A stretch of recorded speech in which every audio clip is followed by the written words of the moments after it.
ایک غریب باپ کی 2 بیٹیاں جوان ہو چکی تھی۔ باپ کو دن رات یہی بات ستاتی تھی کہ وہ اپنی ان جوان بیٹیوں کی شادی کیسے کرے گا۔ باپ ایک ریلوے کا ملازم تھا۔ مشکل سے وہ اپنی ان 2 بیٹیوں کا اور اپنی بیوی کا پیٹ پالتا تھا۔ جیسے جیسے وقت گزرتا گیا، باپ کی پریشانی دن بدن بڑھتی گئی۔ بیٹیوں کے رشتے پہ رشتے آتے گئے، لیکن غریبی اور بے بسی کے آگے دونوں میاں بیوی بہت لاچار ہو چکے تھے۔ باپ جب تھک ہار کر گھر واپس آتا تو اپنی معصوم بیٹیوں کے چہرے دیکھ کر دل ہی دل میں روتا اور سوچتا کہ معصوم بیٹیوں کی قسمت میں خدا نے نہ جانے کیا لکھا ہے۔ بیٹیاں کافی سمجھدار تھیں۔ جب وہ اپنے مجبور باپ کی اس تکلیف کو دیکھتی تو وہ بھی جا کر تنہائی میں آنکھیں نم کر لیتی تھی۔ انسان وقت اور حالات کے سامنے مجبور ہو جاتا ہے۔ ایک دن حالات نے باپ کو اس قدر مجبور کر دیا کہ اس کے ذہن میں ایک خطرناک سوچ نے جنم لیا۔ باپ نے سوچا کہ میں ایک ریلوے ملازم ہوں۔ اگر میری موت ہو گئی تو میری بیوی کو پیسے ملیں گے جس سے وہ بیٹیوں کی شادی کر سکے گی۔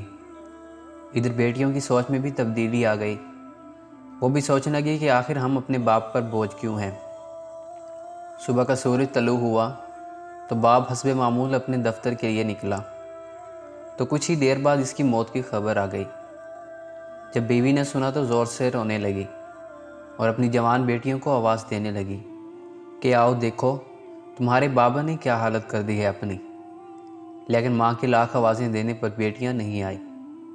تو ماں نے اندر جا کر دیکھا تو دونوں بیٹیاں خود کو پھانسی دے کر اپنے جانوں کا خاتمہ کر چکی تھی۔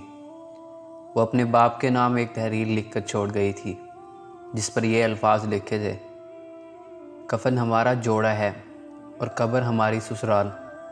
غربت انسان کو اپنے ہی شہر میں ایسا اجنبی بنا دیتی ہے کہ لوگ پہچاننے سے ہی انکار کر دیتے ہیں۔